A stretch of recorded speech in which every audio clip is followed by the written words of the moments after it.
In the video you see a victim who works in a shop in Haringey Borough. It's an off-licence newsagent shop. He's approached by a member of the public who's dressed in dark clothing, male 30 to 35 years old, of East European appearance. He approaches him and engages our victim in conversation, and you can see the suspect then gesticulates towards his tummy. And from our statement with the victim, it appears that he was discussing a pregnant wife and partner. You then see the suspect touch the victim about his person, and then you see him talk to him. This appears to render the victim motionless.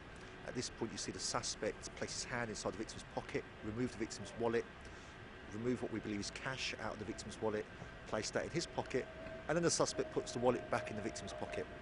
He then talks and engages with the victim, who is still apparently motionless. He then touches the victim, and at this point the suspect walks out of the shop. The victim moves quite suddenly and tries to run after the suspect, by which time he's gone.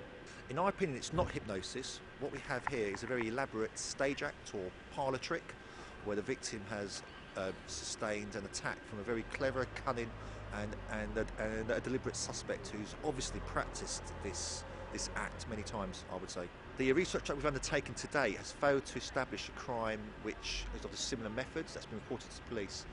Now, that may be that it's the first time. I doubt it, bearing in mind the suspect's slickness. I suspect it may be that on occasions people are reluctant to report crimes to us of this nature, but I would encourage them to do so if that were the case. Since the crimes occurred, we've obviously had time to take a very detailed statement from our victim and secure the CCTV evidence. We've then circulated the images of this suspect on our various police databases and to fellow police colleagues in an effort to get a lead on the suspect. We've then come to the press, and that's the local and national press, culminating last night in our crime watch appeal, where we are appealing for any persons or witnesses that may know of the suspect or of his whereabouts, or where we may be able to locate him. I had officers based at the studios last night, and there was a lot of interest from members of the public calling in regards to this incident.